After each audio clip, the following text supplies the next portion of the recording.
Thank you, Srikanth. And now to open this summit, I have, it's my privilege to invite to a very important person, somebody who is really working on digital inclusion, has worked on financial inclusion with the government of India, is principal economic advisor to Department of Telecom. Before that, he has been economic advisor to various other ministries, including Ministry of IT. So can I invite Dr. M.R. Anand to tell us more about what Digital Bharat is all about, and how digital inclusion, financial inclusion is happening in this space, and what kind of, how does it happen, how does it help businesses to grow and build up large businesses in this sector? Is there an opportunity?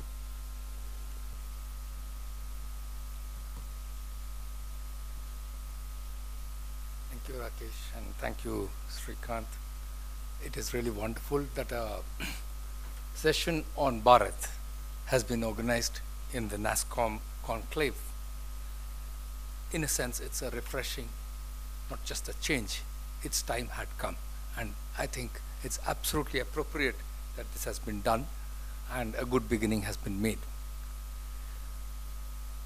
This is, in one sense, in my view, one of the most difficult sessions. Why I say difficult? It's not difficult because one doesn't need to worry about whether it's needed or not. It's difficult because every other session deals with specific areas, whether it's IoT, AI, different technologies, and so on and so forth, which is one aspect.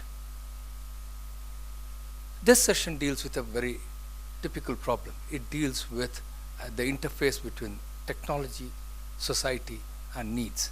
I think bringing the two together or three together is actually a challenge. And that's why the task before this particular panel as well as this session is more complex, because you are also not just dealing with one technology, you're dealing with multiple technologies, you're dealing with the entire society, and you are trying to make it relevant to society and also business. So what I'll do is basically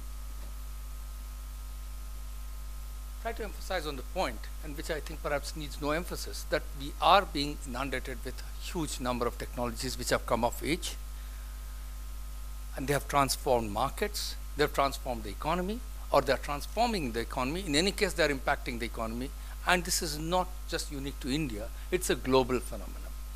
The key question before us is Bharat, that is India, as we see beyond those who have, is it ready to ride this wave? And can the businesses ride this wave while also doing business which is relevant to Bharat and remain viable? The next question is, what is the policy framework? Digital India, as you know, is a program which is the flagship program of Government of India. How does it look at digital inclusion? Is it a part or it's not a part? This is one aspect. The second question is, let's try and understand digital inclusion a little more closely. I know that there are a lot of people who are here who have worked with their own hands, in the sense they have worked with their hands, feet, minds, and I think also perhaps their hearts. And this is one area where perhaps you need this fourth dimension as well. And that's why I say that this is a more complex area as compared to many other areas where you need the mind, your hands and feet, but here you need also the heart, because you are trying to work something which is more complex. And finally, I'll just touch upon and share a few ideas on business and digital inclusion. Now, I'll spend a few minutes, just a few minutes, on trying to, I'm an economist by training, by the way. As Rakesh just introduced, I won't go into my own CV, but the point is basically I spent time outside the IT sector in the finance ministry and places like that, which means that basically all I know is dry numbers, trying to chart graphs, charts. I'm a data cruncher by disposition. And so we economists basically look at supply and demand. Their life is very simple. Just like digital people have zeros and ones, we have supply and demand, and that's what defines the market. But the entire impetus that has happened in the area, in the digital technology area, has come on the supply side due to a huge number of technologies that have matured almost sort of in a convergent sense at a certain point in time over a period of last 10 years. Sensors, flexible electronics, solar power. I think I don't need to repeat all these names, but I'm sure you know it more better than me. 3D printing, new materials, IT technology. This is typically on the what we used to think as hardware, IT technologies, cloud, AI. I mean, virtually all combination, big data analytics, 5G technology, which are now sort of coming through, aggregation technology. And another very interesting thing that has happened is virtualization of hardware, and the distinction between the two communities, the hardware and the software, slowly sort of disappearing, if I may, if not totally, but narrowing. And then the convergence of devices. This is broadly what has changed the supply side of the market in terms of digital technologies.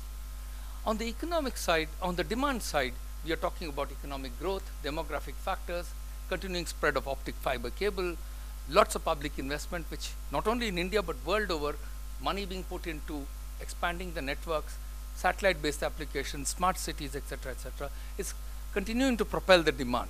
And of course, large numbers, which typically is the case of India. So effectively, the supply and demand side of the market for digital technologies is undergoing a massive transformation, which has completely transformed the markets. And what has transformed the markets and how is it? Typical feature of transformation has been the power to aggregate, not aggregate just in an abstract sense, but aggregate using micro level data, identify individual points of demand, and therefore we are probably seeing the beginnings of moving from mass to niche production. I won't go too much into detail because probably I'll shift to the subject that is the core. We are having predictive analytics that allows us to micro target, whether it's be from the supply or the demand side. This is about the quantities, and typically economists worry about supply, demand, prices and quantities. So when it comes to pricing also, you can do dynamic pricing, you can, in terms of time, you can do online pricing also, and targeted pricing for a particular consumer. And then there is the sharing and crowdsourcing economy, which broadly is called the gig economy. I tried to just see what does gig economy mean. I got three descriptions. One is called the gigabyte economy. The second says go get it economy. Go get it means, well, it roughly defines the young people who says, I just want to get it over the net. Third, it says God is great. That is the third description of the gig economy, which probably means we don't know anything much about how this is going to impact. And the fourth, the last two changes are the modularity of production in electronics and IT, where production is broken up into value chains, and outsourcing, which is facing a backlash. But nevertheless, the important change that has happened is it has changed the market in a very important, these are all the economic consequences for the market, which may have had their roots in any of these different sources. Product is a service today, and service has become a product because it's become so clearly defined. And of course, underlying all this is data. And another important change is the consumer has sort of slowly is moving to the position of being also the seller, though that transformation is not complete. But the key question is, yes, we have moved from a situation where many of the economic activities, from being somewhat technology enabled, where it was a technology, digital technologies was an add-on, there was an IT department, it has become technology centric, technology driven. The question that comes is Bharat ready to ride this wave, which is what I started with, and what programs, policies and businesses are. Well, when it comes to policy framework, I think this is something a lot of you would have seen it in various documents that the government produces. It's there on the Ministry of Electronics and IT's websites. It's there in various other documents, the vision areas of Digital India. And one of the key areas, vision areas, is digital empowerment, which roughly tells you, yes, digital inclusion, of which digital empowerment is a very important part. I mean, it's definitely very much central. One of the three key vision areas is digital empowerment, of which literacy, resources, languages, collaborative platforms, etc. are important part of the empowerment initiatives. But somehow, I mean, this is a point I would like to emphasize, that the other two are often seen as areas meant for the hardware guys, for the IT people. It's nothing to do with digital empowerment. I think we need to relook at this whole idea. When you talk about infrastructure, I would say, is digital infrastructure inclusive? What does that mean? Which means if we map our country, how dense is the infrastructure in different parts of the country? I mean, that tells you the basic points, the dark areas, and so how well are the digital identity, how does it work for different sets of people? And then what is the kind of delivery mechanisms? These are a part of the soft and hard infrastructure. So it's also a part of the inclusion. Only thing is they are enablers, may not be directly products and services, but they are definitely, infrastructure plays a very important enabling role when it comes to digital inclusion. Similarly, when it comes to governance and delivery of governance services through the e-governance mechanisms, that also plays an important part in the digital inclusion. So what I have done is I've sort of reduced the actual action areas of Digital India into a few parts, which is digital infrastructure, which is where the money is being put through optic fiber cable, etc., etc. This is not just the government, but telecom companies and so many others are also putting money into it. E-governance initiatives, digital empowerment, programs to promote manufacturing and IT services, cyber security, research and development, and human resource development. The first 3, 4 I have already spoken about to some extent.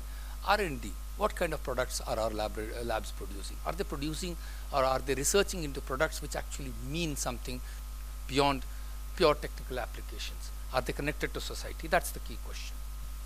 But nevertheless, I will pick up a few. I hope this is visible to some extent. Yeah, thank you. So let's talk about connectivity. One of the key initiatives is what is called as the BharatNet program, which aims at linking 2.5 lakh gram panchayats through high-speed optic fiber cable. And this is one of, I would rate this as the #1 digital inclusion initiative. Though, I mean, if we look at it from a conventional way, it is not. I mean, it's not put as digital inclusion, but I would say without infrastructure, nothing works. So connectivity is perhaps the first and the foremost. This aims at providing broadband. The front-end delivery, there is an initiative for delivery of Wi-Fi services through the Common Service Center. This is another initiative funded through the Universal Service Obligation Fund. When it comes to digital empowerment, there is a program under the Digital India called the Digital Saksharta Abhiyan, Disha. Now it's called, renamed as PM Disha. So this is aimed at spreading digital literacy. There are specific projects funded under the IT for Masses scheme, which is run by the Ministry of Electronics and IT, which also aims at digital empowerment. Digital empowerment has been typically seen as the core area of digital inclusion, but there is another one which is of direct benefit transfer. About 433 schemes today are onboarded on the Jandhan Aadhaar Jam platform, that is for the DBT platform, for transfer of various kinds of benefits. Then we come to e-governance services. Typically, we think that what has e-governance to do with digital inclusion? Well, people with resources and probably the capacity to get things done through the government or through other access services, well, they need resources. The moment you put its delivery through the e-governance mechanism, it becomes person neutral. But at the same time, the person should be capable of accessing those resources, and that's where digital empowerment comes in. So in a sense, e-governance has to go along with digital empowerment. So a number of people who are working on the digital empowerment side need to look at how to train people to access actually many of these e-governance services. Then the next big frontier is language. One of the initiatives under Digital India is creating the portal called the Vikaspedia. In the language sphere, it works at 2 levels. One is, of course, purely at the technical level of how machines talk to machines and how computers talk to each other. That's probably a very important part. But here, this is basically to deal with content of on products and services in the various domain areas like health, education, agriculture, and so on. And this has been already put on 23 languages, and this is a growing initiative. When it comes to employment, there is the BPO scheme for taking BPOs beyond the metros, Bangalore, Delhi, Hyderabad, and so on and so forth, into small and medium towns, especially in the rural areas, through a viability gap funding mechanisms, where VGF is given for in terms of number of seats. The Department of Justice runs a tele-law program, which is basically for providing legal aid through the video conferencing mechanism. Now, video conferencing typically I would say is somewhere half a digital, but I think we need to go beyond. We need to move this much further. So each of these have scope for front-end delivery models from the business perspective. I won't go too much into detail on the Bharat.net details, which is available on the net on the BBNL website. But what I can say is, once the Gram Panchayats are connected, well, the back end has been done.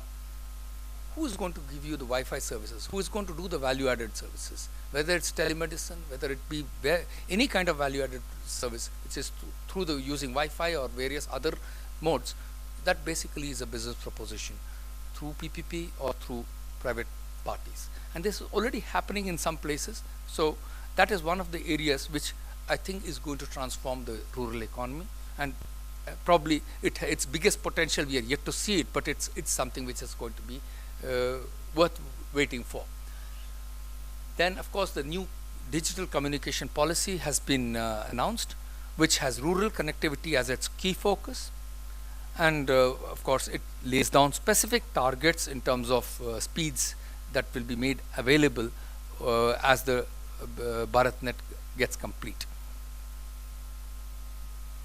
Now, when it comes to e-governance, what I have done is there are very large number of initiatives. So I've just sort of put them into about 5 boxes, which is citizen-centric projects, business-centric projects, government process improvement, and other improvements. When it comes to citizen-centric projects, these probably to a large extent impinge more or less directly to the area of digital inclusion from a government perspective. In the sense they enable the citizen to access various kinds of services, especially in the area of financial inclusion, health, education. I'll just go over to the next slide, which will probably tell you some of the citizen-centric services. For example, in the case of I mean, these are of course domain-specific services, which is, for example, in the area of agriculture, there is the eNAM portal, which is basically to facilitate farmers and traders for price discovery. In the area of education, there's the National Scholarship Portal for registration and disbursement of scholarships.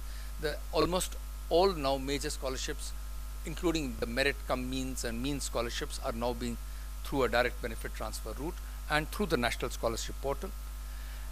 Lining up at the help for hospitals is probably on its way out, though I think we still have a long way to go. But one of the first steps that has been taken has been of bringing in this on the cloud e-hospital, which is a platform which there are about 30 hospitals that have got onboarded, and this task is a continuing process. And this will already, AIMS for example is already there, but there are many other hospitals which have now adopted the e-hospital, which moves from online registration to the complete end process. It's an end-to-end process. And this has been done by the National Informatics Center.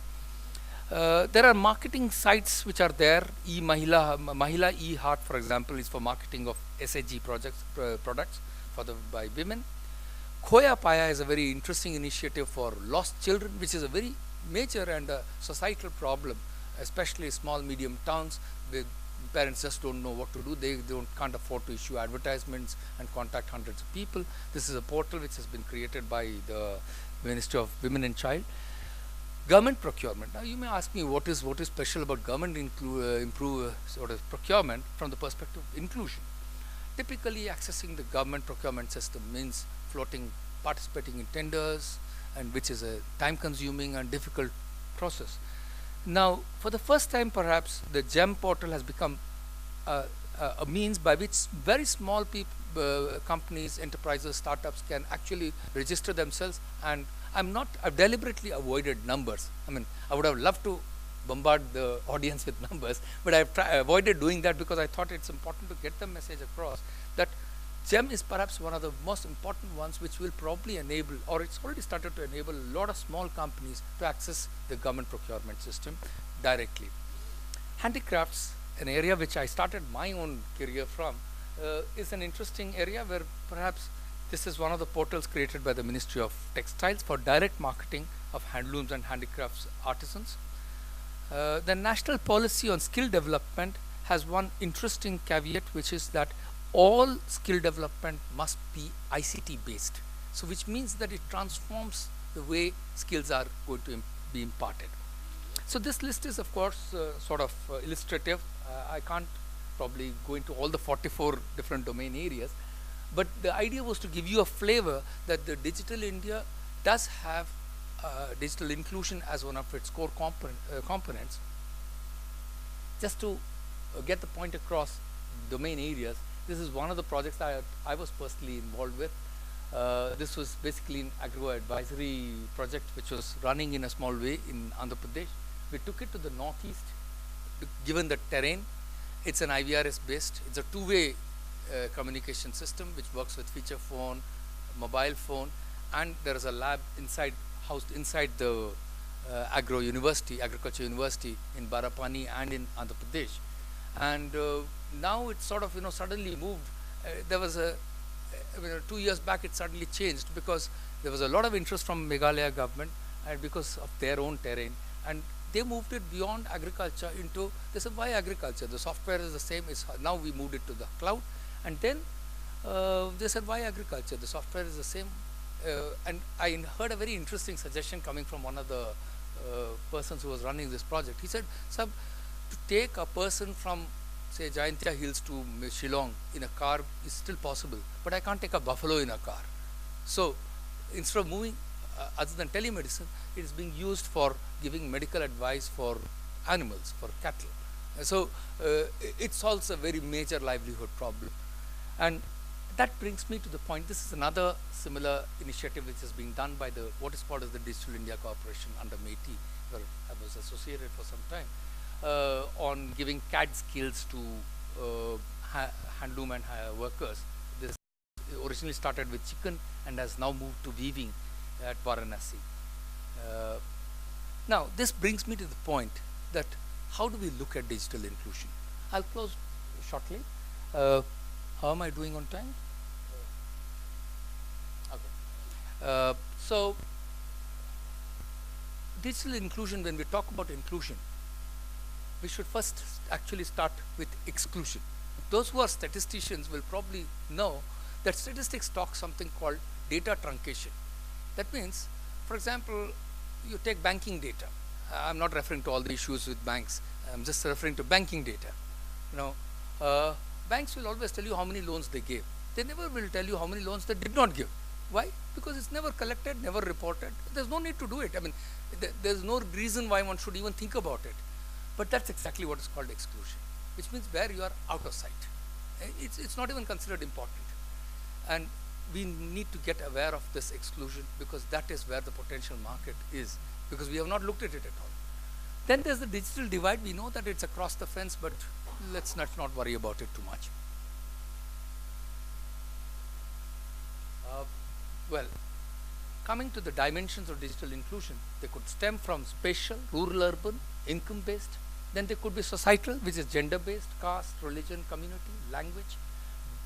Then there could be literacy-based, that is digital literacy, general literacy. There could be age and ability-based, which is, these are all actually markets. Essentially, the reason why I put them together is these are markets. And why they are markets, I will just get across to that point. Then they are livelihood-based.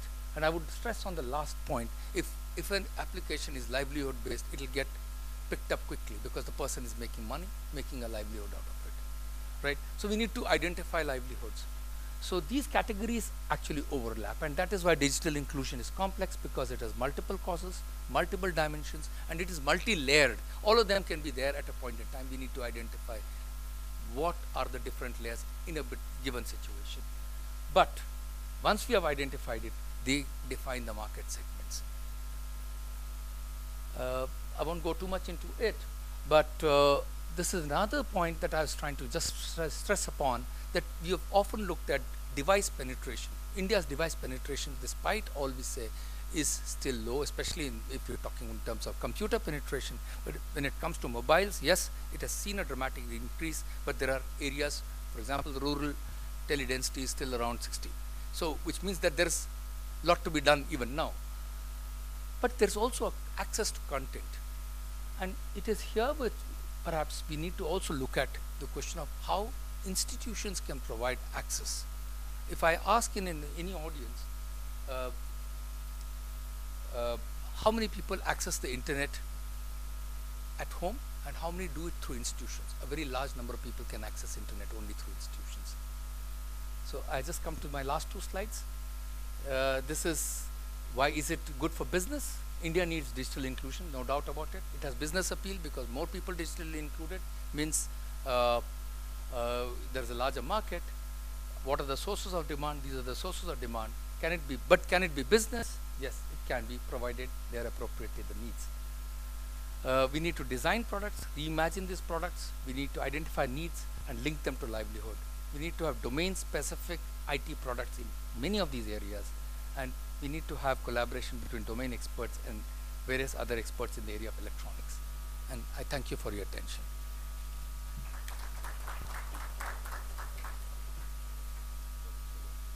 We have time for a couple of quick questions.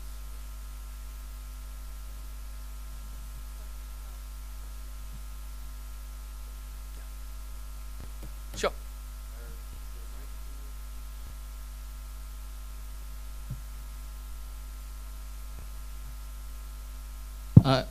My question is that India's growth path is promising, as highlighted by IMF and World Bank, Right. more than 7% of GDP growth. Absolutely.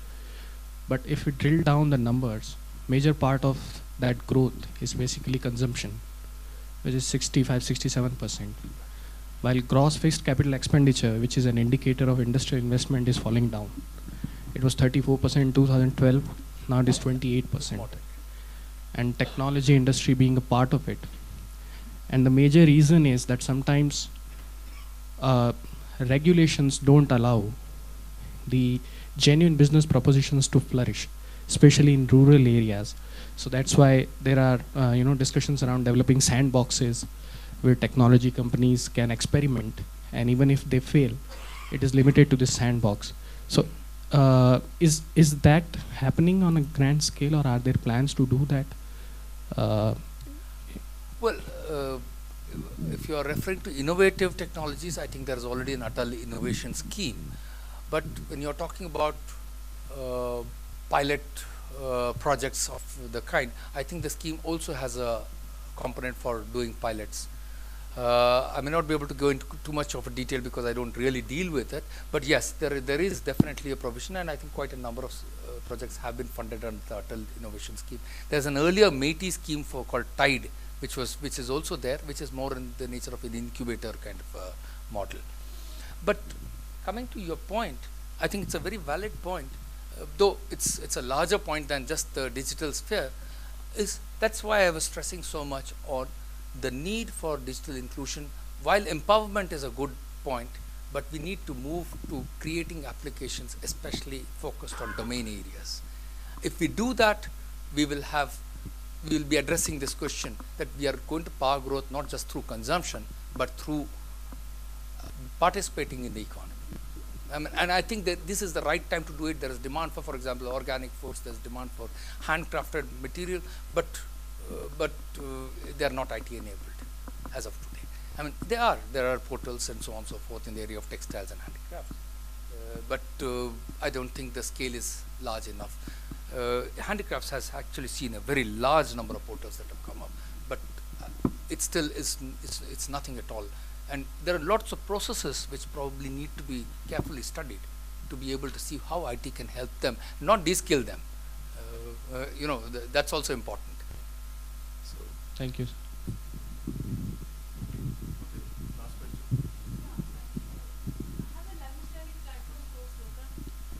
yeah. So, What's it called? Course Loka. Course Loka. Course Loka. Yeah. So we have Kannada, Hindi, English and German, and there's so much of migration and movement happening in all over India that language, to provide a language connect and to help them integrate is my initiative. So I would like some help from the government. I have registered on GEM, but it's very difficult to get the catalog approved. So can you help me in integrating India and propagating language courses, through your digital platform? Okay, it's a very, very specific question. I may not be able to give you a specific answer from this, but maybe we can talk about this Yeah, please. one-to-one. I think that would be easier. Thank you, but that's a very interesting proposition already. Thank you. Very much. Thank you very much. Pleasure having you here. You know, building businesses with hearts. Just one second.